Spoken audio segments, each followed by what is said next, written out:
बातमी आहे नाशिकमधून। नाशिकमध्ये भाजपचे माजी नगरसेवक उद्धव निमसे पोलिसांना शरण गेलेत। राहुल धोत्रेच्या हत्याकांड प्रकरणी उद्धव निमसेसह त्यांच्या कार्यकर्त्यांवर गुन्हा दाखल झालेला होता।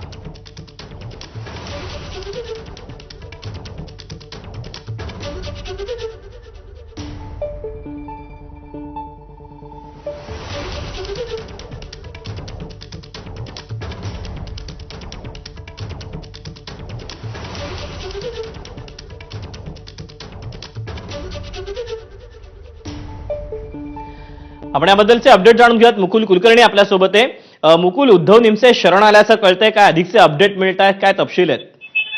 दीपक, पोळ्याच्या दिवशी हे हाणामारी झाली होती। दोन गटांमध्ये धोत्रे आणि निमसे या गटामध्ये किरकोळ कारणावरून हाणामारी झालेली होती। यामध्ये राहुल धोत्रे हा युवक गंभीर जखमी झालेला होता। त्याच्यावर रुग्णालयामध्ये उपचार करण्यात आले, मात्र 7 ते 8 दिवसांनी रुग्णालयामध्येच उपचारादरम्यान त्याचा मृत्यू झाला आणि त्यामुळे उद्धव निमसे आणि त्यांचे जे सहकारी होते त्यांच्यावर खुनाचा गुन्हा दाखल करण्यात आलेला होता।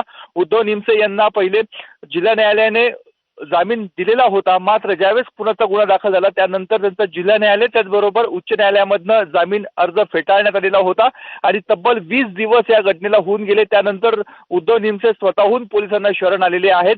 नाशिक पोलिसांचं हे खूप मोठं अपयश आहे, कारण एक खुनाचा आरोपी हा 20 दिवसानंतर स्वतःहून शरण होतो, परंतु नाशिक पोलिसांना सापडत नाही।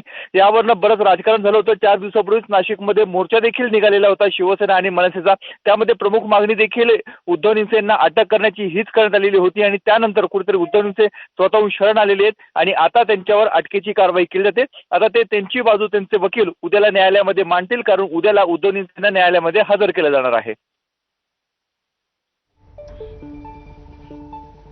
मुकुल, धन्यवाद दिलेल्या सगळ्या सविस्तर माहितीबद्दल।